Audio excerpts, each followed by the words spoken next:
Ano? Bakit naman umabot ng 7,000 itong electric bill natin? Akala mo kung sino ka makapagsalita sa akin, ha? Kapatid lang naman kita sa labas, di ba? Ang hidwaan ng magkapatid na sina Severino Ramos Jr. at Benjamin Balahadia. Sir, nung nakalaki yung tao daw sa loob. Lumabas ka! Palabasin mo yung mga tao yan! Nauwi sa madugong hostage taking.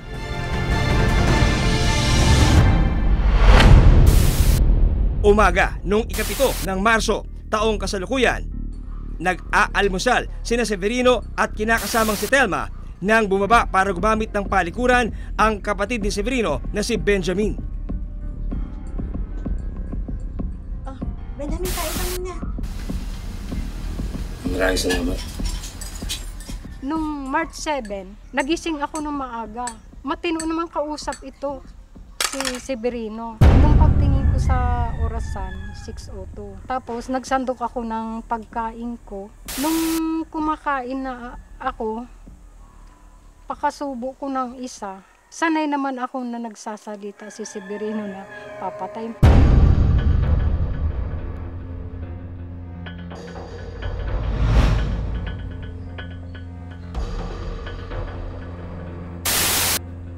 Ilang saglit pa, sinundan ni Severino si Benjamin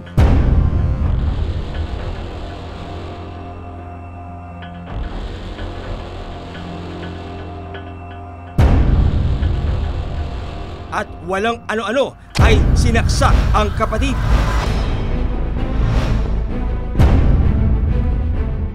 Paglingon ko, nasaksak man niya. Sabi ko, Jim, ano ginawa mo? Mamamatay yan. Patay na nga yan. Yun ang sabi niya. Tapos sinigawan ko ulit siya. 2 beses. Parang naalimpungatan siya. Nagsisigaw si Telma at humingi ng tulong sa mga kapitbahay. Tutulungan niyo ako!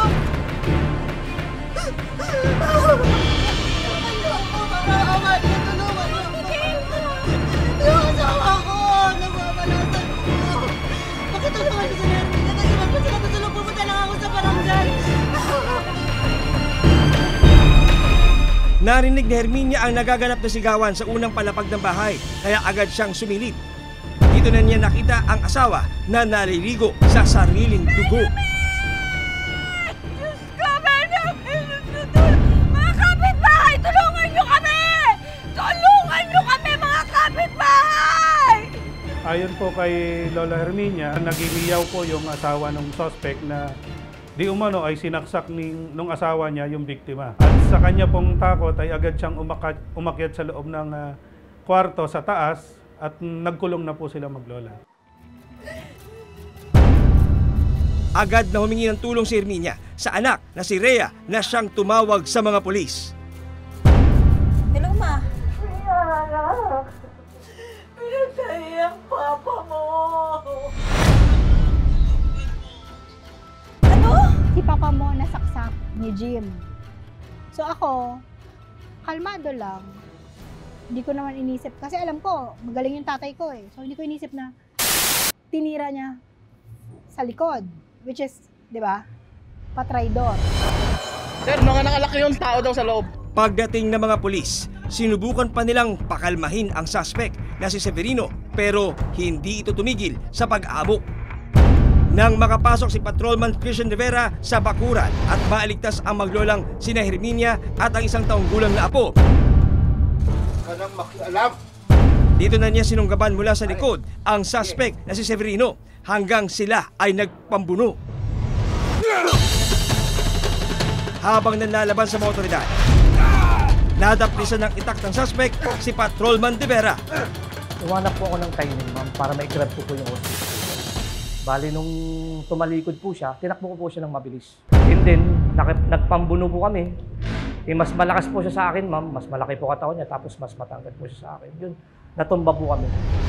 Tapos, yun, unfortunately, ma'am, naiwas-iwas po niya yung bolo niya. Tumama po sa akin dito. Itong si Patrolman Laureta po, sinira po niya yung gate para makapasok po siya. And then yun, na-aresto po namin yung tao.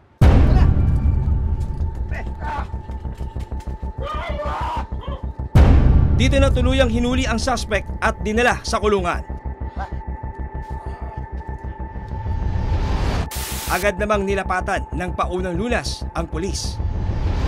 Nakuha sa suspect ang isang itak, isang karet at isang kalibre 22 na baril. Bali, dito po yung suspect that time, sir, nung karoon po ng hostage taking, sir. And then yung maglola po, nandyan po sa taas.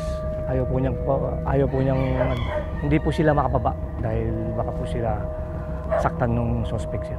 Nandito po si Sir Benji na duguan, nandito po. Nakatira na. Tapos puro dugo sa likod.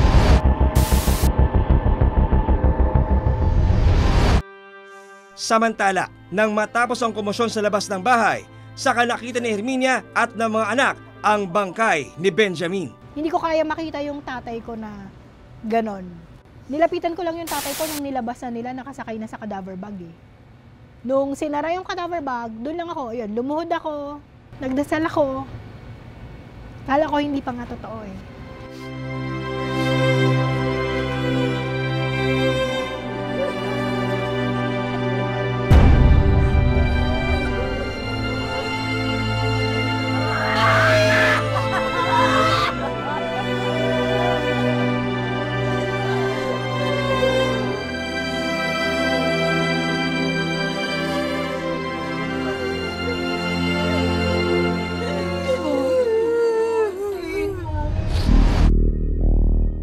Sa investigasyon ng Police Community Precinct 2 ng Antipolo City Police Station, inggit at selos ang naging dahilan ng pang-hostage ng suspect na si Severino.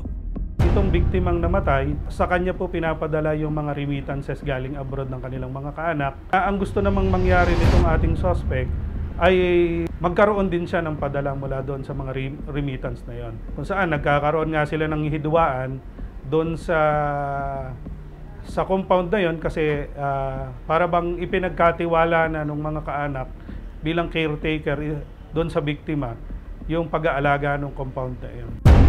Pinasinungalingan naman ni Rhea ang mga dahilan ni Severino. May sariling income yung parents ko. Like everyday may boundary yung sasakyan. Yung tatay ko sobrang sipag nun. Magkatulong kaming dalawa sa negosyo. 4 kami magkakapatid, lahat kami may trabaho. So, 'di ba? That small amount, you can give that to my father and mother kasi binibigay yun ng mga kapatid ko sa kanya. Kami, meron silang sariling income every day. Magkano yung boundary ng jeep? So parang, bakit kailangan gawin ng tatay ko yun? So, yun yung nakakasama ng loob. Nakapanayam ng investigador ang kinakasama ni Severino na si Telma. Wala akong masabing term na hinaharang, kundi yung simula lang nung mag-ano talaga sila, na-stop kami.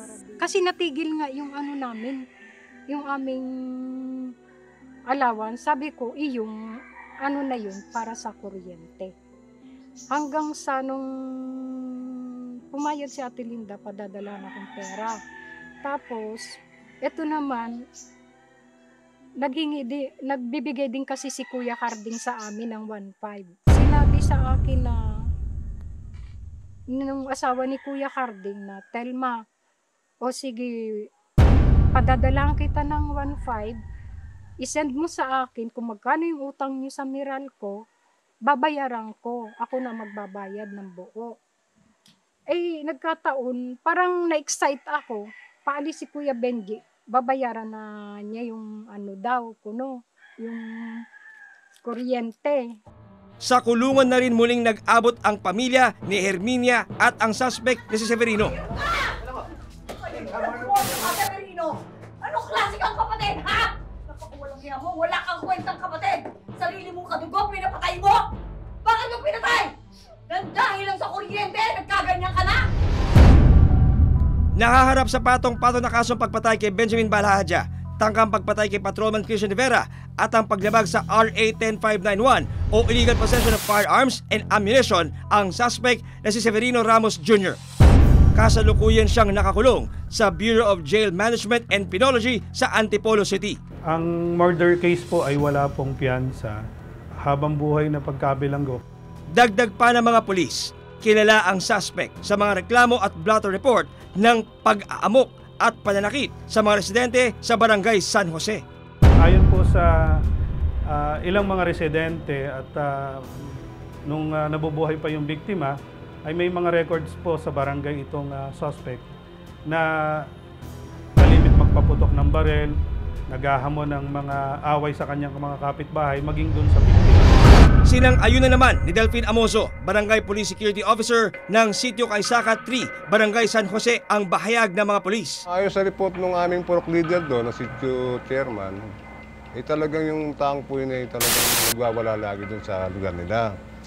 Inaaway mga kapatid, yung namatay. Hindi kayo alis. Ano gagawin mo? Ano gagawin sa motor ko? Almost nakakaraang taon na siguro, mga 5 years na nakakaraan, na may isang nataga. Sinubukan naming kunin ang panig ni Severino Ramos Jr. pero tumanggi siyang humarap sa kamera. Hustisya ang sigaw ng pamilya ni Rhea sa sinapit ng kanyang ama. Pinatay mo yung tatay ko, pero may nagmamahal sa kanya. Up until now. Ikaw buhay ka. Pero wala.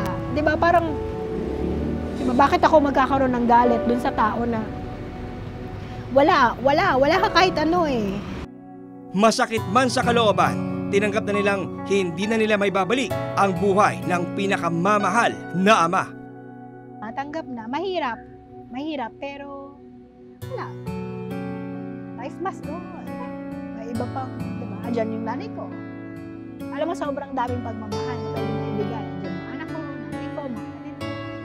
So, hindi naman napuputol. Habang buhay.